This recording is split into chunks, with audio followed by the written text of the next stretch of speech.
त्या पुलपीटवर फक्त तुझा अधिकार आहे प्रभू. पुलपीटवरून बोलण्याचा फक्त तुला अधिकार आहे, कारण की पुलपीट तुझा आहे, हे तू बनवलेला आहे प्रभू. ही मंडळी तुझी आहे बाप्पा. प्रभू तू आमचं मस्तक आहे, आम्ही सर्वजण तुझे अंग आहोत प्रभू. जसं आम्हाला चालवतो तसं आम्हाला चालव. जसं आणि ती गाडी मोडली जाते तसं प्रभू तुझ्या वचनाच्या द्वारे आमच्या जीवनाला मोड मिळू दे प्रभू, की आमचा अपघात होऊ नये परमेश्वर. जसं वचन चालते तसं तू आम्हाला चालव प्रभू परमेश्वर. ज्या मार्गात चालायला पाहिजे त्या मार्गात तू आम्हाला चालव परमेश्वर. प्रभू जरी मोड आला प्रभू, चढ उतार आला, परंतु तुझ्या वचनाच्या द्वारे आम्हाला तू मार्गदर्शन कर, की ज्याद्वारे प्रभू आमचा अपघात होऊ नये, परंतु आम्ही सुखरूप राहावे प्रभू, आणि तुझी महिमा सदा करत राहावी अशी तू कृपा कर बाप्पा. प्रभू हप्ताभर आम्ही पुन्हा जाणार आहोत परमेश्वरा, काम धंदे आणि तुझी स्तुती करणार बाप्पा. त्यासाठी लागणार भोजन, लागणार सामर्थ्य तू आम्हाला दे प्रभू. आम्ही भाऊ एकमेकांपासून दूर राहतो, हीच एक वेळ असते संगती करण्याची परमेश्वरा. त्यामध्ये आम्हाला तुझ्याकडून अपेक्षा आहे प्रभू, की तू आम्हाला बल द्यावं परमेश्वर, तू आम्हाला सामर्थ्य द्यावं, की आम्ही पडू नये प्रभू. तरी ठेस लागली तरी आम्ही उठून उभं राहावं, इतकं सामर्थ्य तू आम्हाला दे, की आम्ही प्रभू आमच्या विचाराने नाही तर प्रभू तुझ्या विचाराने चालावे प्रभू. तुझ्या वचनाच्या द्वारे आम्ही चालावं, तू आमचं मार्गदर्शन कर प्रभू. वचनाच्या द्वारे आम्ही सर्वांची भेट घे, ही प्रार्थना प्रभू येशूच्या नावात करतो, आमेन. बसूया प्रभू. प्रेज लॉर्ड सर्वांना. थोडे वचन मनन करूया. एजराच्या पुस्तकामध्ये 3रा अध्याय आणि त्याचं पहिलं वचन आपण वाचू. आणि इस्रायलाचे संतान आपापल्या नगरात असताना 7वा महिना आला, तेव्हा लोक एक चित्ताने यरूशलेमेस एकत्र जमले. Praise Lord. जेव्हा 7वा महिना आला आणि ते सर्वजण एक चित्ताने एकत्र जमले. ज्यावेळेस कोणी मनुष्य जर त्याला काही काम करायचं आहे, जोपर्यंत त्या कामामध्ये तो परफेक्ट नाही तोपर्यंत तो काम तो स्पीडने या तो एक मन लावून करू शकत नाही. जोपर्यंत त्याला ते काम परफेक्ट जमत नाही, तो प्रयत्न करत राहतो आणि एक दिवस तो सक्सेस बनतो, की जेणेकरून जे काम त्यांनी हाती घेतलेलं आहे ते सिद्धीस जावं. प्रत्येकाच्या हातामध्ये वेगवेगळे काम आहेत आणि जे ते आपापल्या परी आपापलं काम करत आहे आणि त्यांच्या त्या कामाबद्दल त्यांना मोबदला मिळत आहे. काही काम आपण संसारामध्ये करत आहोत, संसारिक काम, ज्या कामामध्ये आपल्याला आपला मोबदला मिळतो जसं आपण मेहनत करतो. जसे एखादी बहीण असते आपल्या घरामध्ये जिम्मेदारी निभवते, स्वयंपाक बनवण्याचा, अनेक काम करण्याचा, मग ती ज्या पर्यंत करते त्यानुसार तिची प्रशंसा केली जाते. मग घर जे हे सुंदर आहे, जसं की आपण बघतो प्रत्येक घरामध्ये घराची जी सुंदरता आहे ती एका स्त्रीच्या हातामध्ये असते, की ती स्त्रीने साफसफाई, स्त्रीने सर्व सजवावं, कारण की स्त्री ही सद्गुणाने भरलेली असते आणि ते गुण प्रभू तिच्यामध्ये टाकलेले आहेत. जे काम प्रभूने दिलेलं आहे ते काम आपण आपल्या परी करत आहोत, परंतु त्या कामामध्ये जर एखादा परफेक्ट आहे तर ते काम खूप आनंदाने तो करतो. जर ते काम एखाद्याला जमत नसलं तर तो काम करेल, परंतु हळूहळू थोडस कमी. परंतु ज्या वेळेस तेच काम जर त्याला परफेक्ट येऊ लागलं तर त्याच्यामध्ये त्याला आनंद बी मिळतो आणि मग त्या आनंदाने तो काम बी करतो, कारण की त्याला आता ते काम यायला लागते. कधी कधी आपण नवीन जर एखादा कामामध्ये गेलोच, या तुम्हाला जे काम येत आहे ते काम अगर दुसऱ्याला करायला लावले जो नवीन आहे तर तो तुमच्या सारखं काम नाही करू शकणार जसं की तुम्ही करताय. मग त्याच्या मागे तुम्हाला मेहनत करावी लागते. त्याच्या मागे तुमच्या डोक्याला अडॅक्ट आहे की त्याला जोपर्यंत जसं तुम्हाला जमतंय जसं त्याला जमत नाही, आणि मग त्या लेवलला आणायला तुम्हाला खूप तकलीफ होते. आणि जर त्या लेवलला तो आला तर मग तुमचं कामाचं वजन थोडं हलकं होतं. मी कधी कधी एखाद्या नवीन माणसाला जर कामाला नेलं माझ्या कामाला सांगितलं, मग त्याला इथून सुरुवात करावी लागते की खोरं कसं धरायचं कसं ओढायचं, गेमेला कुठं लावायचं, नाही तर ते गेमेला खाली ठेवून देतात, खोऱ्याने असं भरतात, असं भरून असं टाकले, माहिती नाही ना कामाची. मग त्याला सांगावं लागतं बाबा ते गेमेल आहे ना असं गुडघ्याला लावा, असं भर पटापट भरलं जाईल. इथून सुरुवात करावी लागते माणसाला शिकायला.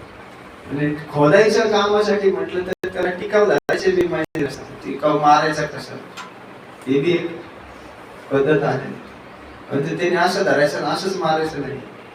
टिकावला दांडा जो आहे त्याच्यातून हात बी सटकला पाहिजे, आपला पुढचा हात माग आला पाहिजे, तेव्हा जोराने खोदलं जातं. एखाद्या नवीन व्यक्तीला खोदायला लावा तर जागत द्या पकडून ते हापसण्यावाले नाही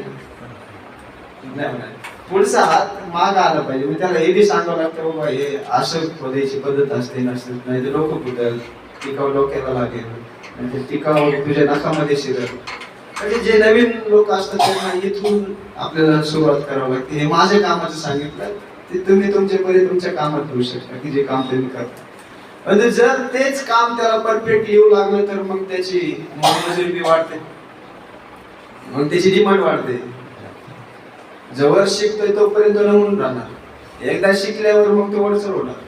तो म्हणाला आता 500 नाही आता 1000 रुपये रोज मला पाहिजे, नाही तर मी चाललो दुसरं, त्याची डिमांड वाढते. प्रत्येक मनुष्य आपापल्या कामामध्ये परफेक्ट व्हायचा प्रयत्न करतो, कारण की जितका तो परफेक्ट बनेल तितका मोबदला त्याला मिळत चालतो त्या कामामध्ये. परंतु जर माणसाला ते कामच जर आलं नाही तर त्या कामाचा आनंद त्याला मिळत नाही. जसं की आज जे काम मला येते ते कामात मी हात घातला तर मला त्याच्यात काही आनंद नाही, पण जे काम मला येते त्याच्यामध्ये मी परफेक्ट होत गेलो तर मला अधिक मोबदला बी मिळतो, अधिक आनंद बी मिळतो. असं जर एखादं काम मी ठरवायला गेलो आणि त्याच्यातलं काहीच मला माहिती नाही, काय मी मोबदला मागणार तर मला त्याच्यातली सर्व माहिती पाहिजे. एबीसीडी की मी हे काम किती दिवस जाईल, मग मजुरी किती जाईल, मला किती राहील, त्यानुसार मला समोरच्याला सांगावं लागतं. त्याच्यामध्ये तितका वेळ घालावा लागतो की ते काम कितीपर्यंत आपल्याला पडले. अशा अनेक गोष्टी आहेत आपल्या जीवनामध्ये की जे आपल्याला परफेक्ट होण्यासाठी खूप वेळ लागतो. आणि तोच वेळ जो आहे तर त्यामध्येच आपण सर्व काही शिकत शिकत अंश बदलत आपण त्याच्यामध्ये परफेक्ट बनत चालतो. एक चित्ताने एकत्र येण्यासाठी काय करावं लागेल? ज्यावेळेस आपण सर्वजण एक चित्त आहे, आपण सर्वजण शरीराने इथे येत आहोत, परंतु बायबल सांगते की त्यावेळेस ते एक मनाने एकत्र आले. मग एक मनाने एकत्र येण्यासाठी काय करावं लागेल? तुमचं काम आधी एक करावं लागेल, तेव्हा तुम्ही एका मनाने एकत्र येऊ शकता. म्हणजे ज्यावेळेस आपलं काम एक होईल त्यावेळेस आपलं मन एक होईल. ज्यावेळेस आपलं ध्येय आणि निश्चय एक असेल त्यावेळेस आपलं मन एक होऊन जाईल. तो एखादं ध्येय आहे की आपल्याला स्वर्गासाठी वाटचाल करायची आहे, आपल्याला स्वर्ग हे वतन मिळालं पाहिजे, आणि एकाच विचार असे आहेत की बंगला बांधायचा आहे, घर घ्यायचे, प्रॉपर्टी कमवायची. हे दोन मनुष्य एक चित्त होऊ शकत नाही. तसाच तो दुसरा व्यक्ती साथीदार त्याला असाच मिळाला की त्याला बी स्वर्गीय राज्याची भूक लागलेली आहे, तर हे दोघं एक चित्त होऊन काम करू शकतात. म्हणून बायबल मध्ये असं लिहिलेलं आहे, आमोस पुस्तक 3 अध्याय आणि 17 वचनामध्ये, आमोस 3:7.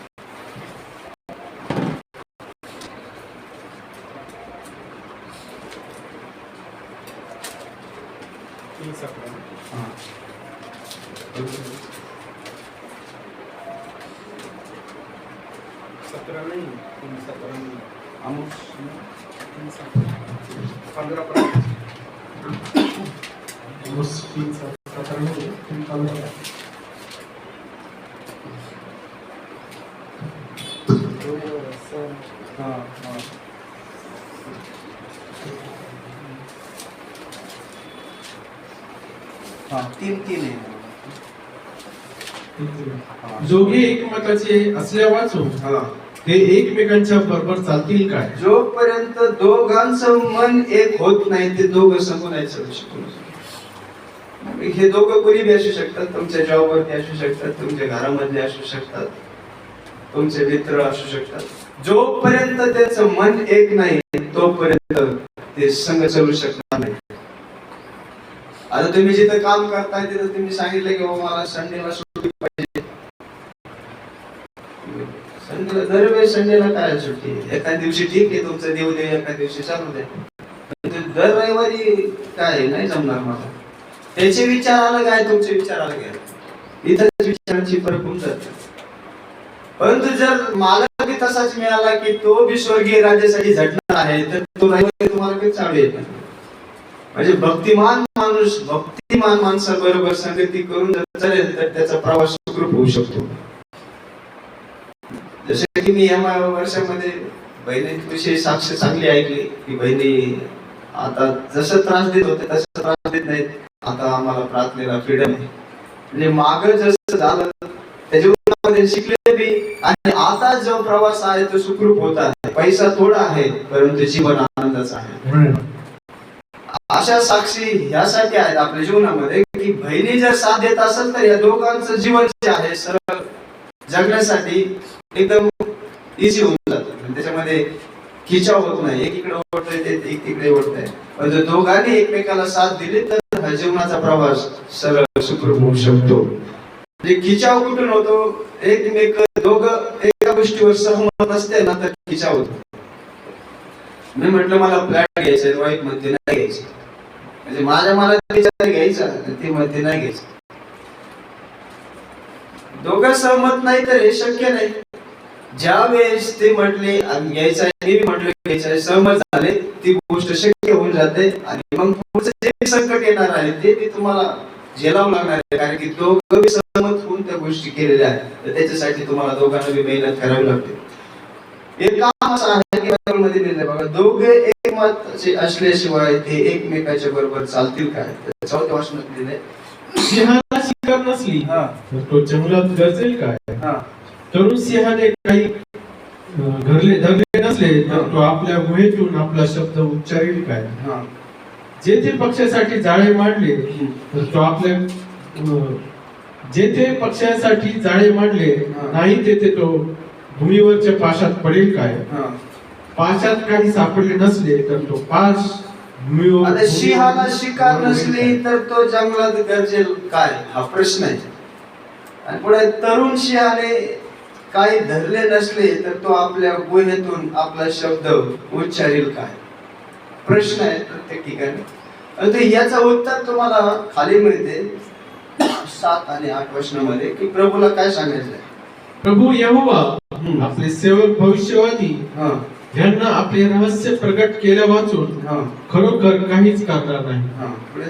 सिंह गरजला आहे तर कोण भिणार नाही. प्रभू यहोवा बोलला आहे तर कोणाच्याने भविष्य सांगितलं वाचून राहावे. या 2 वचनामध्ये वरचा सारांश आलेला आहे की प्रभूला काय सांगायचं आहे की जोपर्यंत प्रभू बोलत नाही आपण काहीच करू शकत नाही. जरी मी इथे येऊन गीत गात आहे परंतु त्या सुरामध्ये प्रभूचा सूर नाहीये तर मी काहीच करू शकणार नाही. मी वाद्य वाजवण्यामध्ये जर प्रभूचा अभिषेक नाहीये तर मी काहीच करू शकत नाही. नाहीतर मी टणटण आणि झांजसाच आहे, फक्त वाजवतोय. परंतु त्यामधून जर सूर निघत आहे तरी परमेश्वराची दया आहे. त्यामधून जर अभिषेक वाहत आहे तर परमेश्वराची उपस्थिती आहे. कोणी ज्यावेळेस गीत गात आहे तर त्यावेळेस रडतात, आसू येतात का? परमेश्वराची उपस्थिती येते, ते बस करते. आणि हे काय आहे? हे मनुष्याने होत नाही. मनुष्य हृदयापर्यंत कधीच पोहोचू शकत नाही. हा फक्त प्रभूच आहे की जो तुमच्या हृदयापर्यंत वाणी घेऊन जाऊ शकतो आणि तुम्हाला तो रडायला लावू शकतो. हे प्रभूच आहे. ज्याच्या उपस्थितीविना मनुष्य काहीच करू शकत नाही. म्हणून लिहिलेलं आहे की यहोवा बोलला तर सेवक भविष्यवाणी का करणार नाही. आणि जर 7-8 वचनामध्ये सिंह गरजला कोण भिणार नाही. प्रभू यहोवा बोलला तर कोणाच्याने भविष्य सांगितले वाचून राहवेल काय? ज्यावेळेस सिंह गरजतो, सिंह हा जंगलाचा राजा आहे. तर ज्यावेळेस तो गरजतो सगळे पक्षी आपापल्या घरामध्ये लपून बसतात. त्याचे आवाजाने हरिण पाहायला लागते. त्याच्या आवाजाने जंगलातले प्राणी आपापल्या संरक्षण ठिकाणी पाहायला सुरुवात करतात. का? कारण की सिंह गरजला. सिंह गरजतो सिंह गरजतो त्यावेळेस ज्यावेळेस त्याला सांगायचं असतं की मी आलोय. पण ज्यावेळेस त्याला शिकार करायचे असते तर तो कधी तुमच्या जवळ येईल तुम्हाला ते कळू बी देणार नाही. परंतु ज्या वेळेस त्याला दाखवायचंय की मी येणार आहे तर त्यावेळेस तो गर्जना पाडतो. काय बोलतोय बघा, ज्या वेळेस प्रभू कुवारीद्वारे आला तर त्यावेळेस त्याने कोणती गर्जना केली नाही. तो कुवारीद्वारे आला, परंतु आता तो गर्जना करत आहे कारण की तो राजाचा राजा बनून येणार आहे. हे दोन गोष्टी आहेत की जे आपल्याला समजणं गरजेचं आहे. गर्जना येते वचनाच्या द्वारेच येते, आणि पहिली वेळ जो प्रभू कुवारीद्वारे आला तो गर्जना करून नाही आला, तो शांतीने आला कारण की त्याला शिकार करायचे होते. काय आमेन बोलतोय? त्याला शिकार काय करायचे होते की जे मरणामध्ये चाललेलं जीवन आहे त्याला जीवनामध्ये ओढून आणायचे होते, म्हणून तो शिकार करण्यासाठी आला होता. यहूदा गोत्राचा सिंह. काय माझ्या बरोबर आहात तुम्ही? प्रभू जर सिंह बनून आला असता तर तुम्ही आणि मी त्याच्यासमोर टिकावच धरू शकले नसते. आपण हरणासारखे पळाला असतो, कासवासारखे निघून गेला असतो, कोणत्या तरी बिळात बसलो असतो, त्याच्या आवाजाने घाबरून गेलो असतो. परंतु तो मेमना बनून आला. हालेलुया. पण तो होता यहूदा गोत्राचा सिंह. त्याच्या आवाजाने आपण त्याच्या जवळ गेलो, त्याच्या आवाजाने आपण त्याच्या मांडीशी जाऊन बसलो. परंतु जर तो सिंहासारखा करत असता तर आपण त्याच्यापासून पळ काढले असते. काय माझ्या बरोबर आहात तुम्ही? ज्यावेळेस प्रभूची उपस्थिती होरे पर्वतावरती आली होती, बायबल मध्ये असं लिहिलेलं आहे, कोणताही जीव जंतू देखील तो पर्वताजवळ आला तर तो नष्ट होईल. इतकी पवित्र उपस्थिती माझ्या प्रभूची आहे, भयंकर आहे. परंतु तो इतका नम्र झाला की त्याने बायबल मध्ये असं लिहिलेलं आहे की लोक त्याला म्हणू लागले, अरे हा पाप्यांबरोबर राहतो, अरे हा कर घेणाऱ्या लोकांबरोबर राहतो, पापी लोकांबरोबर जेवतो. प्रभू म्हटला, मनुष्याचे पुत्र पापी लोकांना वाचवण्यासाठी आलेला आहे. ऍक्च्युली तो होता परमेश्वर, परंतु आला मेमना बनून. प्रभूचे दोन काम आपण इथं बघू शकतो, एक मेमना बनून आला आणि आता तो येणार आहे सिंह बनून. काय आमेन बोलायचं? ज्यावेळेस तो सिंह बनून येत आहे तर ही वाटचाल तिकडे चालू आहे की प्रभू त्याच्या वधूला घेण्यासाठी येत आहे. आता फक्त गर्जना चालू आहे की मी येणार आहे. गर्जना एकच चालू आहे की प्रभू येणार आहे की वधू तुला तयार व्हायचं आहे. बघा मत्ती सुसमाचार 25 अध्याय, मॅथ्यू चॅप्टर 25 वर्ष अर्ध्या रात्री आवाज झाला, वर आला.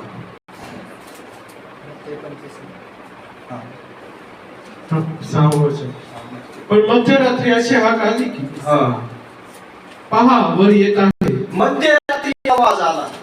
काय आला? वर येत आहे. की मध्यरात्री काय आहे? मध्यरात्री आवाज येत आहे की वर येत आहे?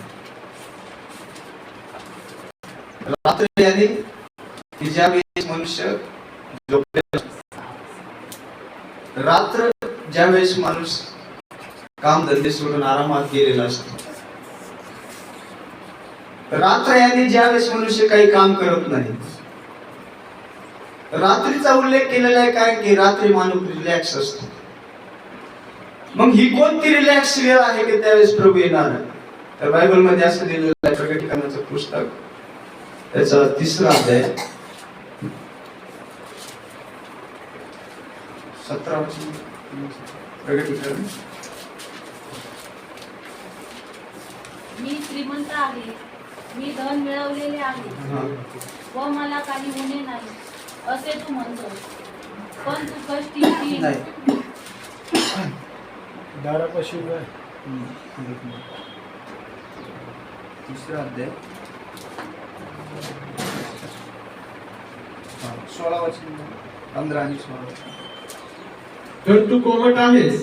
15 आणि 16. तुझी कामे मला ठाऊक आहे, ती अशी की तू थंड नाहीस आणि ऊनही नाहीस. तू थंड किंवा ऊन असतास तर बरे होते.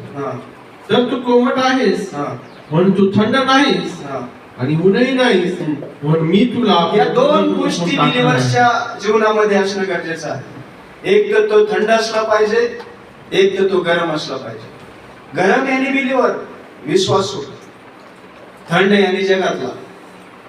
परंतु गुणगुणा जीवन प्रभूला आवडत नाही.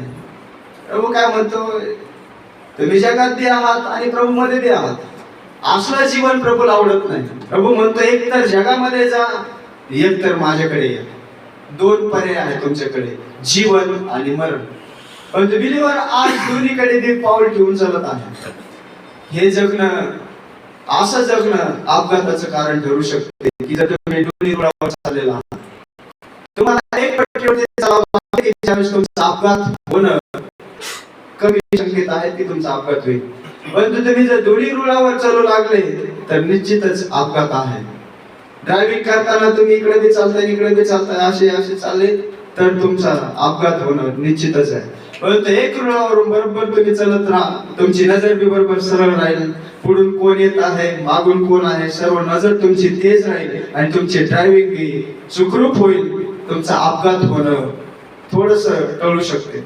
म्हणून प्रभू म्हणत आहे की तुम्ही एक तर थंड व्हा, एक तर गरम व्हा.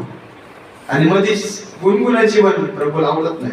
म्हणून त्या ठिकाणी लिहिलेलं आहे की तुम्ही गुणगुणी आहात. आणि मग काय होत आहे, ज्या वेळेस गुणगुण जीवन येत आहे तर हे गुणगुण जीवन कधीच असतं माहितीये का, रात्रीच्या वेळेस. की ज्या वेळेस माणूस शांत असतो, काहीच करत नाही, झोपेत असतो. मग ही वेळ कोणती आहे, लौकिकीयाची वेळ आहे. आणि या लौकिकीयाच्या वेळेमध्ये आज मनुष्य एक बिलीवर आहे, तो एकदम थंड झाला. त्यासाठी प्रभू म्हणत आहे की मी तुला काय करणार आहे,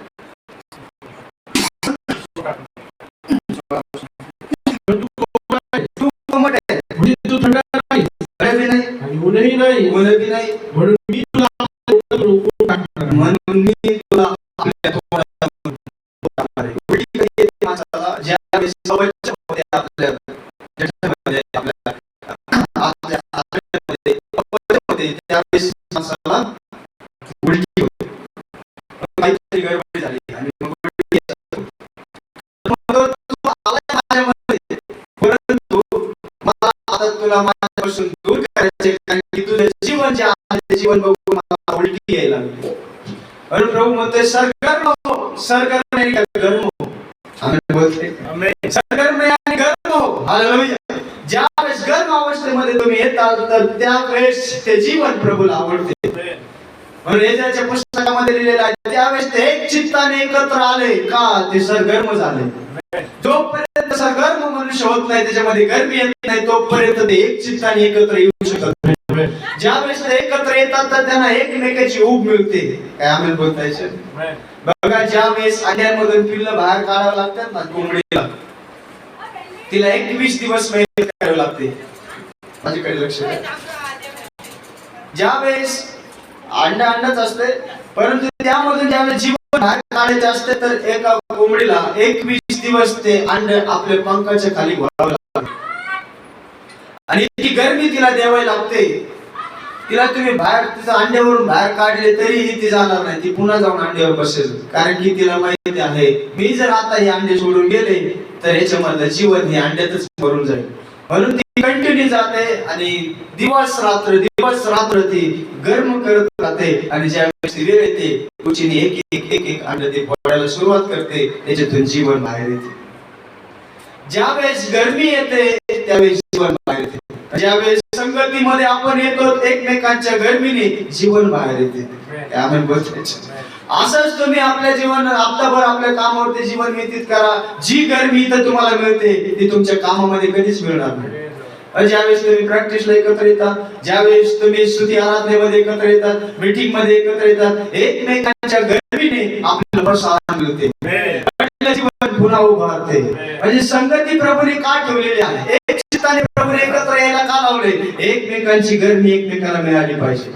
बघा जुन्या वेळेस ज्यावेळेस माचीचा शोध लागलेला नव्हता, माचीच्या काडीचा शोध लागला, त्यावेळेस माणूस 2 दगड घ्यायचा, गारगुटीचे दगड, आणि त्या दगडाने तो एकमेकाला घासायचा आणि ते घासल्यानंतर त्याच्यातून जे आग निर्माण व्हायची त्याच्याने तो आग पेटवायचा.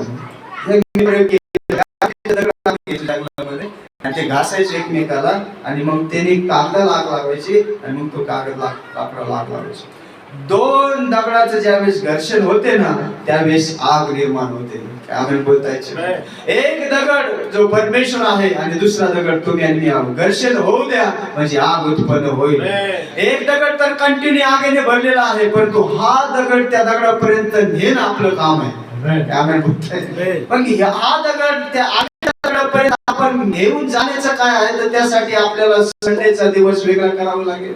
ज्या दिवशीची आराधना आहे त्या दिवशीची वेळ आपल्याला वेगळी करावी लागेल. त्यावेळेस हा दगड त्या दगडापर्यंत येऊ शकतो. आम्ही बोलताय पण आपण सांगतो संडेला या, ब्रदर संडेला या, प्रार्थना करा, आराधनेमध्ये आमचा प्रयत्न काय आहे, विजलेल्या दगडाला पेटलेल्या दगडापर्यंत आणायचं. एवढंच काम आहे. हालेलुया. स्वर्गात घेऊन जायचं काम प्रभूच आहे. हालेलुया. परंतु गरमी द्यायचं काम प्रभूने तुमच्याकडे माझ्याकडे दिलेलं आहे. थंड झालेलं जीवन घेऊन या चर्च मध्ये, त्याला ऊब मिळेल, त्याच्यातून जीवन बाहेर निघेल. पण ती कोंबडी तिच्यात जे कष्ट मेहनत केलेली आहे ना, ते सर्व विसरून जाते ज्यावेळेस तिच्या पंख खाली पिल्ल असतात. पण जे कष्टमय जीवन तुम्ही हप्ताभर जगत आहात ना, इथं आल्यानंतर जीवन घेऊन जा. ते तुम्ही जे थकलेला आहात ना, त्यामध्ये तुम्हाला आनंद मिळेल.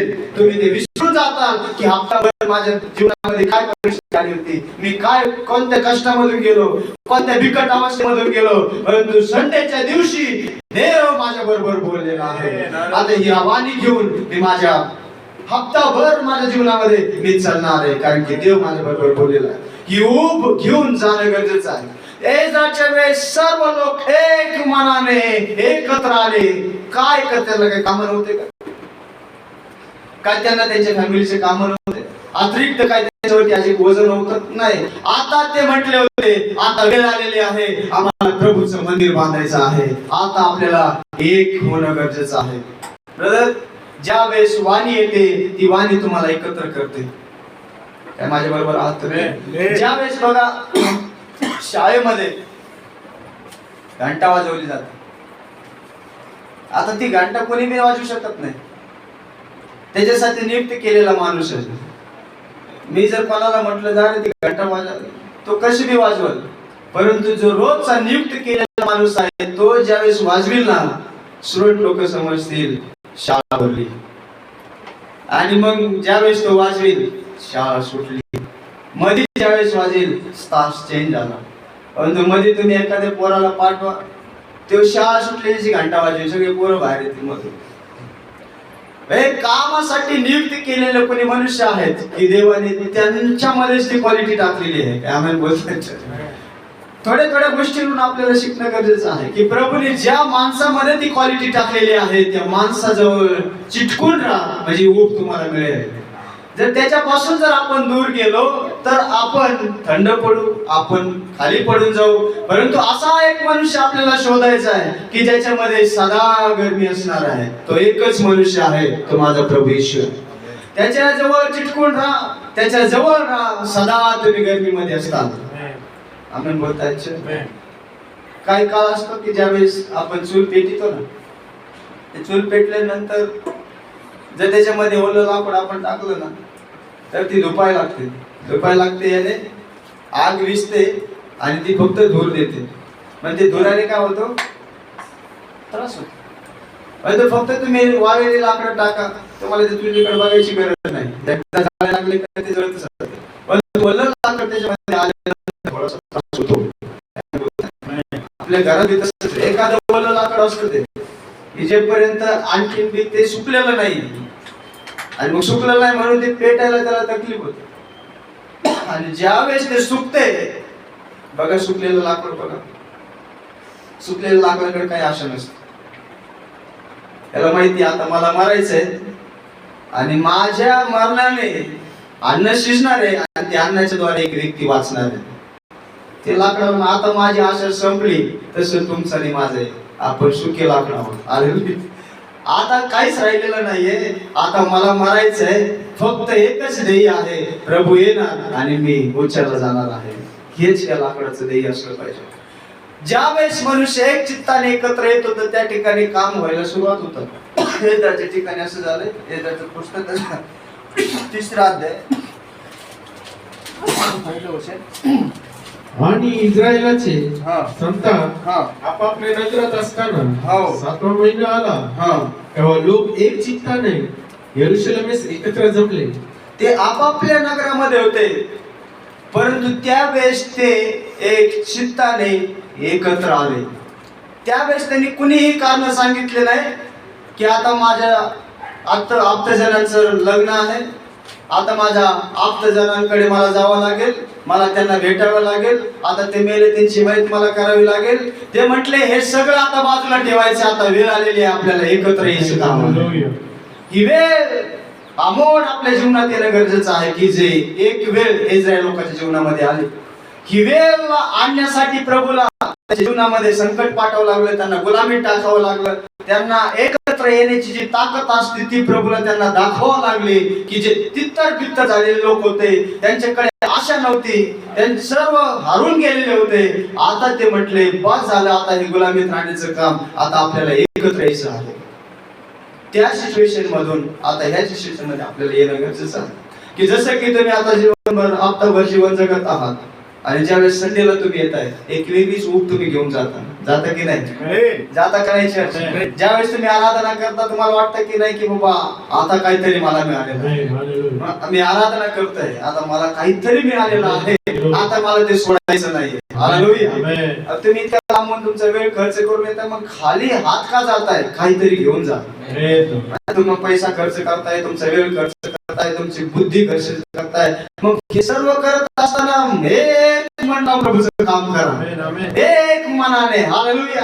कोण काय वाजवतंय का नाही वाजवतंय, का कोणी गाते का नाही गाते, कोणाकडेच लक्ष देऊ नका, एक मनाने प्रभूची आराधना. ज्यावेळेस तुम्ही चित्ताने प्रभूकडे अप्रोच करताल, आराधना करताल, पुन्हा उतरून शक्य प्रभूला काहीच अशक्य नाही आहे. परंतु हे लाकडं आजपर्यंत सुकले नाही, ज्यावेळेस ते सुकते पेटायला सुरुवात होईल. हालेलुया.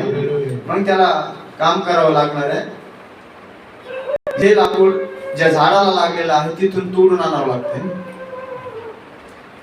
झाडाला जर लाकूड ठेवले, ती फांदी ठेवली तर ती सुकत नाही, तिला तोडावं लागते, तोडून वेगळी करावं लागते, त्यावेळेस ती सुकते. मग ती तुमच्या माझ्या कामाची आहे, ती सुताराच्या कामाची आहे, ती भाजणाऱ्याच्या कामाची आहे, ती कार्पेंटरच्या कामाची आहे. हे सगळं बनलं गेले ना, हे सुकलेले लाकडाचं, तोडून आणलेलं लाकडाचं. आम्ही बोलताय. प्रभूने काय केलं माहितीये का? तुम्ही जगात गुंतलेले होते, जगात तुम्ही रोपासारखे वाढत होते, प्रभूने त्या झाडामधून तोडून आणून आता त्याच्याकडे आणलेलं आहे आणि आपला प्रभू सुद्धा आहे. मग कोणी कोणाच्या फांदीद्वारे दरवाजा बनला असेल, कोणाच्या फांदी त्या खोडाद्वारे खिडकी बनली असेल, कोणाच्या त्या काही ना काही कामाला ते लाकूड येतच येते. हालेलुया. आणि मग त्याचा निघलेला भुसा का होईना तो भी कामाला येतो, जो शिगडीमध्ये भरला जातो, त्याद्वारे आग पेटते. हालेलुया. म्हणजे लाकूड हे असं आहे जे वाया जात नाही. आमेन बोलते. मग तुम्ही जसे बी असू द्या, तुम्ही वाया जाणार नाहीये. तुम्ही राजाच्या दरबारात काम करत आहात, काही ना काही काम देवाने तुमच्यासाठी ठेवलंय. तुम्ही भुसे असाल, तुम्ही काटे असू शकता, तुम्ही फांद्यातली एक छोटीशी फांदी असू शकता, ती ही कुंभाराच्या सुताराच्या हातामध्ये आहे, कुठं ना कुठं कामाला लावणार आहे. मला असं सांगायचं आहे की आपण आहोत जगामध्ये, परंतु देवाने तिकडून काढून आपल्याला आणलेलं आहे. आता त्याची योजना आहे की तुम्हाला काय बनवायचं आहे. सर्वात मोठा कार्पेंटर आपला प्रभू येशू. कसा रंदा फिरवायचा आहे त्याला चांगलं येतं. आम्ही बोलतोय. त्यांनी 30 वर्ष आपल्या बापाच्या घरामध्ये रंदाज फिरवलेला आहे. आम्ही बोलताय. त्यावेळेसही तो रंदा फिरवत होता, आजही तो रंदाज फिरवत आहे.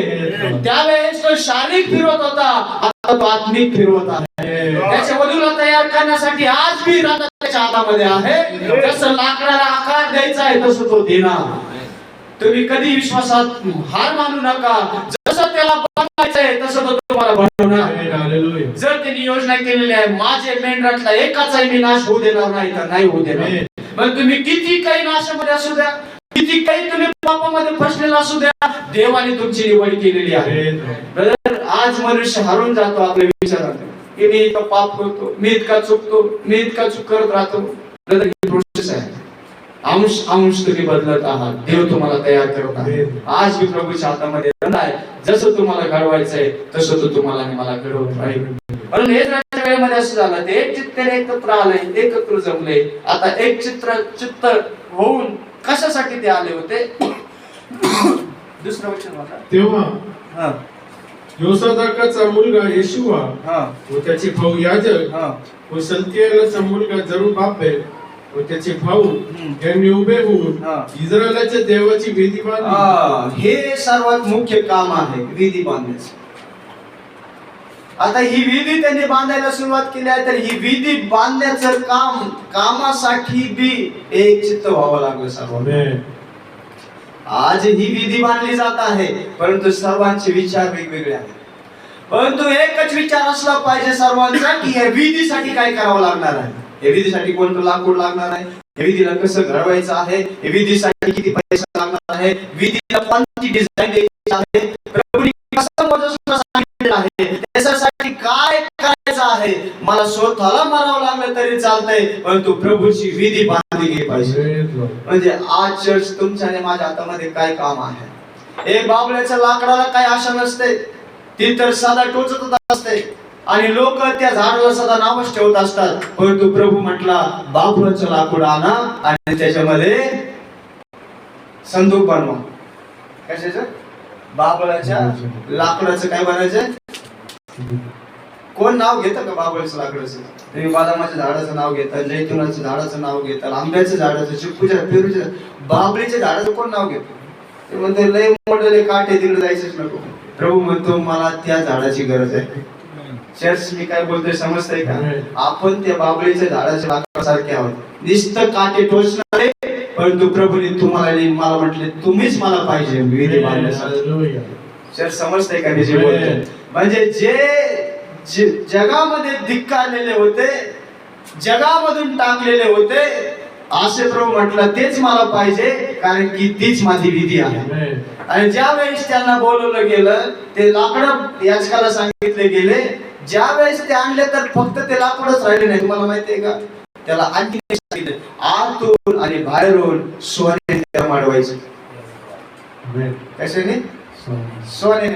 म्हणजे बाबूला लाकडच दिसलं ना पाहिजे, फक्त सोनं दिसलं पाहिजे. काय आम्ही बोलताय?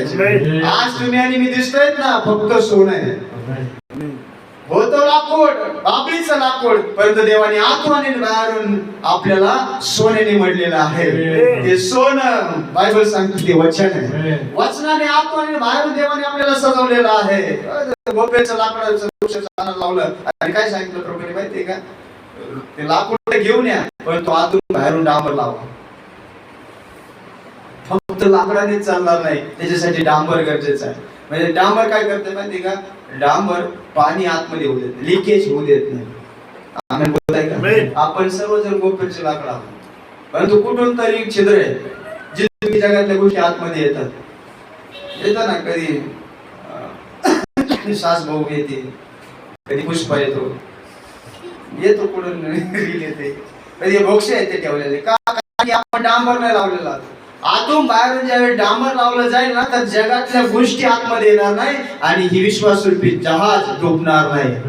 म्हणून तुम्हाला सांगितलं, लाकडं तर तू घेऊन ये, पण त्यासाठी आणखी मेहनत करायची आहे. डांबर लावायचं आतून बाहेरून. आता डांबरासाठी किती मेहनत करावं लागते माहिती? झाड ना झाड कापून कापून कापून त्याच्यातून डांबर काढावं लागते. आणि एवढी मोठी जहाज बांधायची आहे, ज्यामध्ये 8 प्राणी आणि प्रत्येक प्राण्यांमधला जोड ठेवायचं. मग विचार करा किती डांबर लागला असेल. मग मला सांगा किती झाडाला मारावं लागेल. हालेलुया. आम्ही बोलताय का? आणि तुमच्यासाठी माझ्यासाठी एकच मेला तो आपला प्रभू. त्याच्याद्वारे आज भी रक्त सांडलं जात आहे आणि आज भी डांबराचं काम करत आहे. जगातल्या गोष्टी आतमध्ये न येऊ देण्याचं काम फक्त डांबर करते. हालेलुया. येशूचं रक्तच असं आहे की ते आज मी तुम्हाला जाणीव करून देते की तू जगाचा नाही, तू माझा आहे. मी जगातून तुला विकत घेतलेला आहे, मोल देऊन विकत घेतलेला आहे. जगाचा नाही, तू माझा आहे. परंतु आज मी काय करू या लाकडाला? आज मी त्याच्यामध्ये छिद्र आहे. माझा प्रभू आज मी रांगा फिरवत आहे आणि त्याला डिझाईन देत आहे. आमेन. एक चित्ताने एकत्र या. म्हणजे जे अनेक लाकडं एकत्र येतात ना, त्यावेळेस सोफा बनतो, त्यावेळेस दिवाण बनतो, त्यावेळेस डोर बनतो. ज्यावेळेस अनेक लाकडं एकत्र येतात ना, त्यावेळेस अद्भुत काम बनते. म्हणजे त्या लाकडाने जर सांगितलं ना की माझं हे काम नाहीये, तर मी सांगतो दरवाजा कधीच होऊ शकणार नाही. बाहेरून बघा, ते तुम्ही लावताय ना लाकडाच असतं त्यांनी, परंतु ते डिझाईनचं काम करतो. लाकडापासून एकदम छोटा लेअर असतो, तो लाकडाचाच बनलेला असतो, परंतु डिझाईन द्यायचं काम तो करतो. आतमधून लाकड आहे मोठा, परंतु 2 लाकडं म्हटलं आम्ही याच्यामध्ये येऊ शकणार नाही, तर त्याला येऊ शकणार नाही. आहे सगळे आपण लाकडच आहे.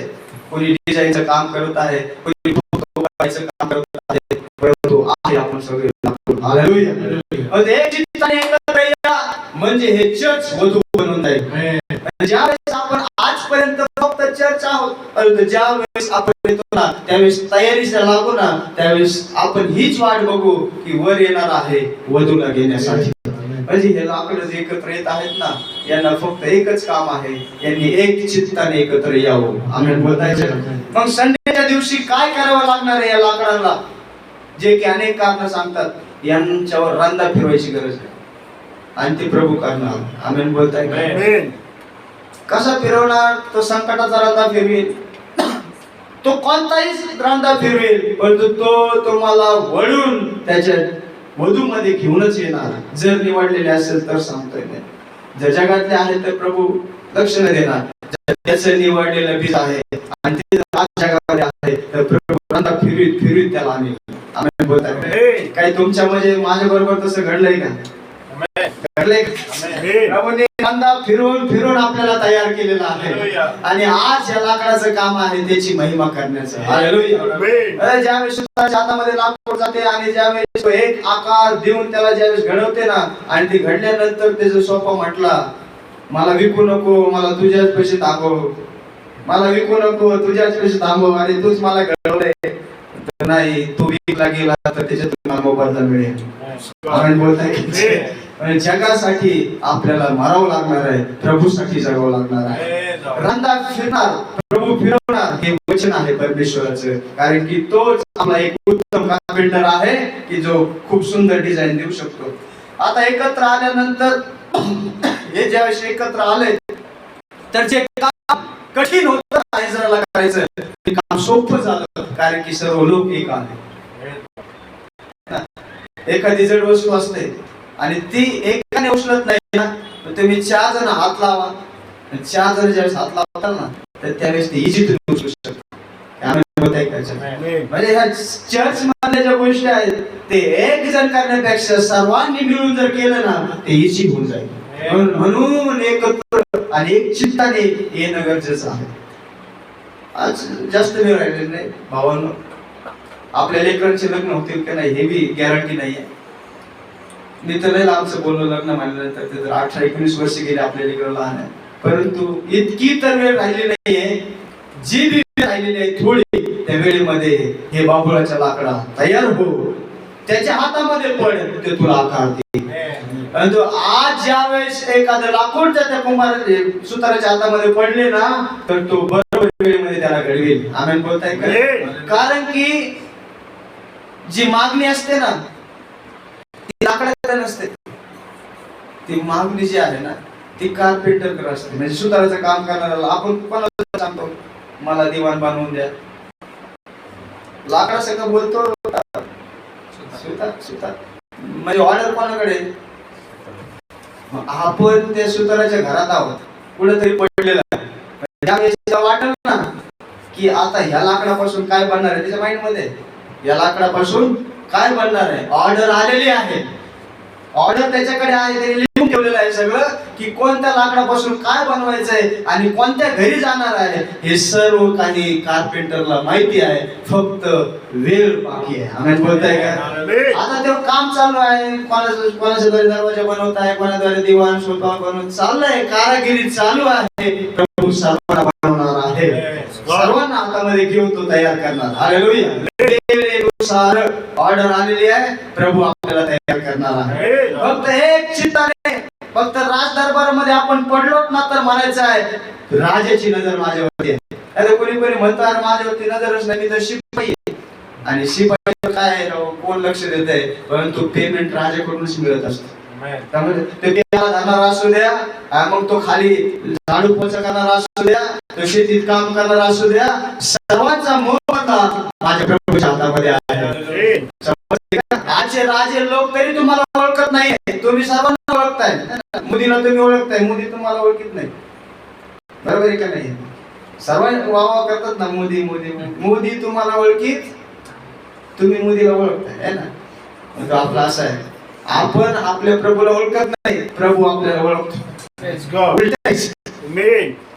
आपण कोणाची भक्ती करतो, कशी भक्ती करतो, कशी आराधना करतो. लाकडाची बी आराधना करू, वाटलंच तर चंद्राची बी, कशाची बी आराधना करू, कारण की आपल्याला देवच माहिती नाही. आणि ज्या वेळेस आपल्याला कळेल की देव कोण आहे, तर त्याच्या आधी तुम्ही लक्षात घ्या, बायबल मध्ये लिहिलं आहे, जग उत्पत्तीच्या आधी त्याने आपल्याला निवडलेलं आहे. विचार करा मग त्याचे विचार काय आहेत. पृथ्वीवर येण्याच्या आधी, सृष्टी निर्माण होण्याच्या आधी ब्रदर देवाने तुम्हाला निवडलंय. आज तुम्ही लकवामध्ये आहात, आज तुम्ही बिकट अवस्थेमध्ये आहात, देवाच्या विचारामध्ये तुम्ही त्याचे पुत्र आणि कन्या आहात. ब्रदर देवाचे विचार खूप महान आहेत. म्हणून त्याच्या हातामध्ये ज्यावेळेस तुम्हाला पडायचंय, एक चित्ताने आणि एक मनाने या, प्रभूला काम करायला थोडीशी जागा द्या. हालेलुया. त्याच्या हातामध्ये पडा आणि म्हणा, प्रभू थोडस छिद्र याला बुजव, प्रभू थोडस याला आहे ना, म्हणतात ते गाठ आलेली आहे, त्या लाकडाला गाठ असते एका बाजूला, सुतार ते त्याला काम करायला थोडं कठीण जातं ती गाठ काढायला, मग कधी तिथून तुकडा बी होऊ शकतो.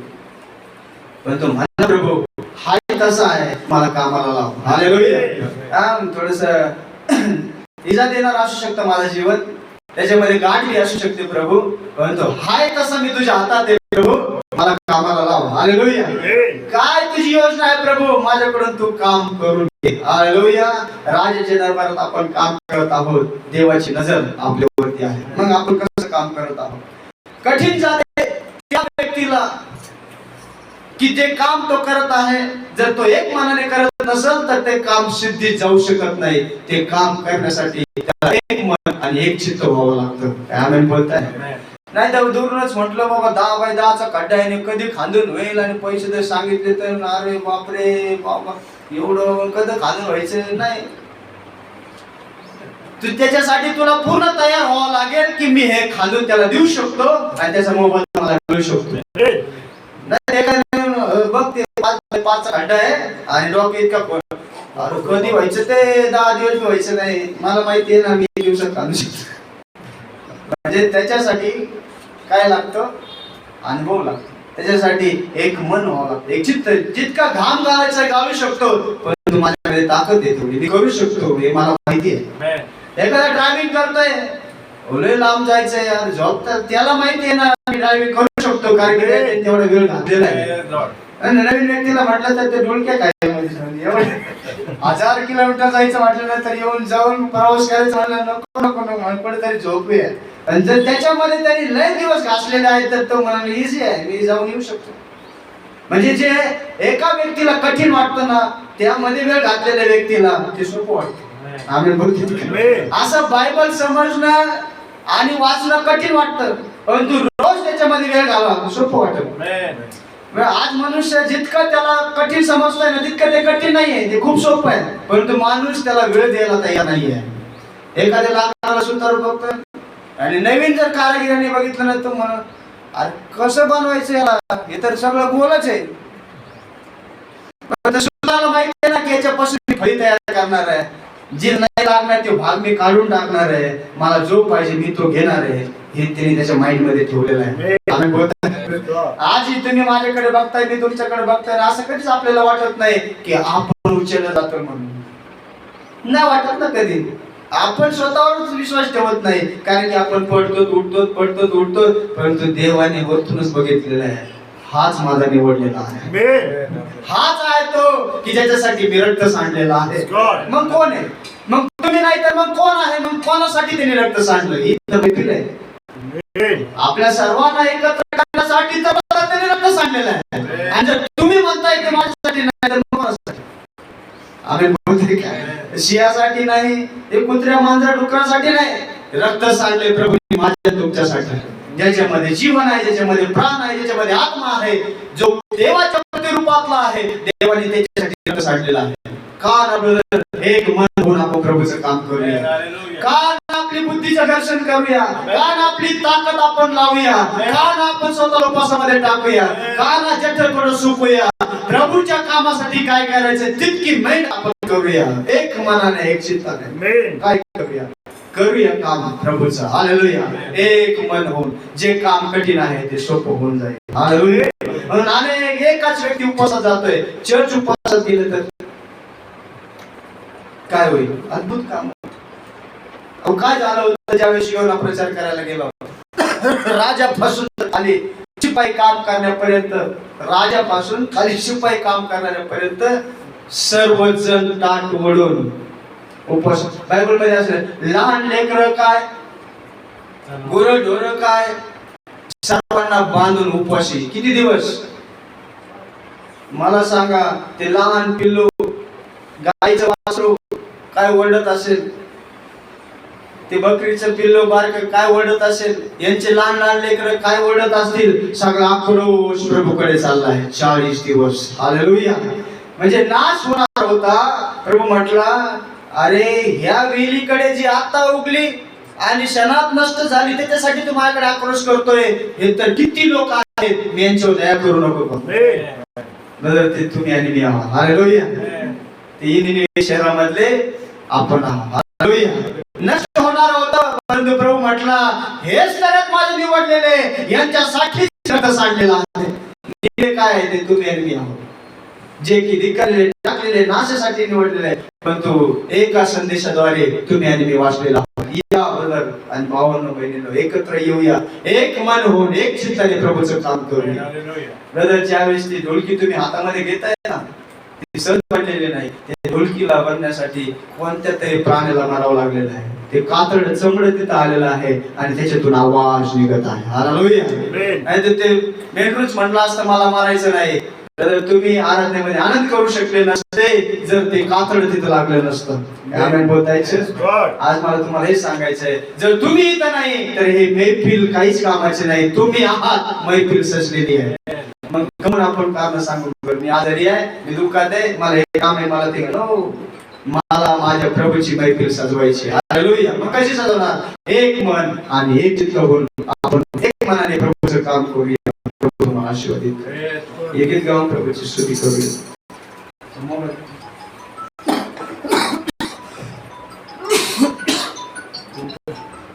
मेरा जीवन टाकलेलं येऊया बरोबर. राहूया, थोडंसं इको द्या, गीत गाऊन प्रभूची स्तुती.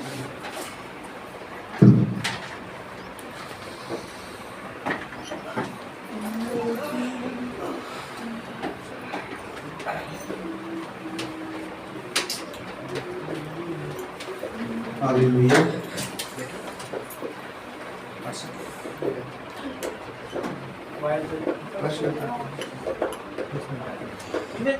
हालेलुया.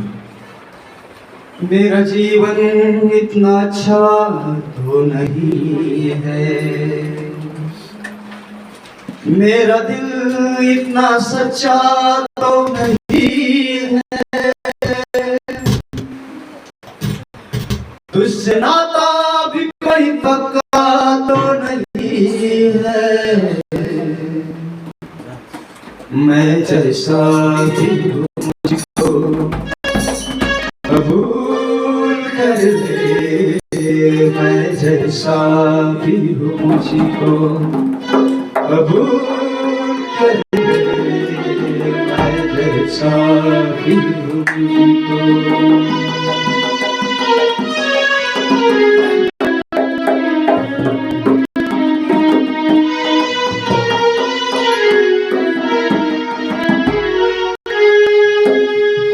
मेरा जीवन इतना अच्छा तो नहीं है, मेरा जीवन इतना अच्छा तो नहीं है, मेरा दिल इतना सच्चा तो नहीं है, तुझसे नाता भी कोई पक्का तो नहीं है, मैं जैसा भी हूँ कबूल कर ले, मैं जैसा भी हूँ.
तेरे रूप से अभी भरा तो नहीं हूँ, तेरे रूप से अभी भरा तो नहीं हूँ।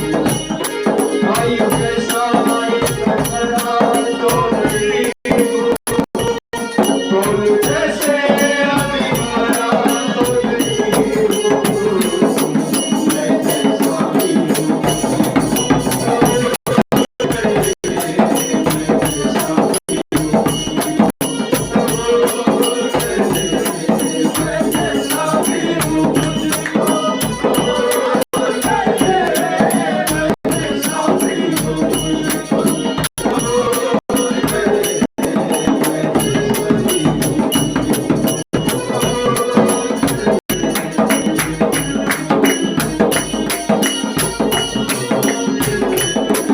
मेरा जीवन इतना अच्छा नहीं है,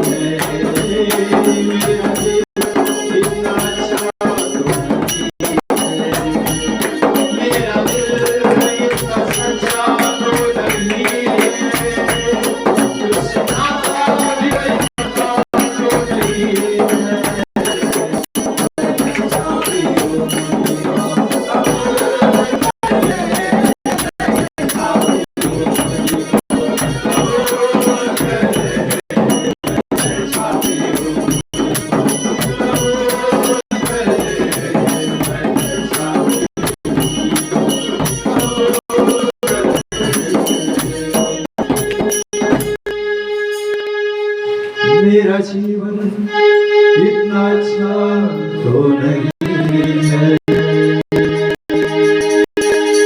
मेरा दिल इतना सच्चा तो नहीं है, तुझसे नाता भी इतना तो नहीं है। मेरा जीवन इतना अच्छा तो नहीं है, मेरा दिल इतना सच्चा तो नहीं है, तुझसे नाता भी कोई पक्का तो नहीं है।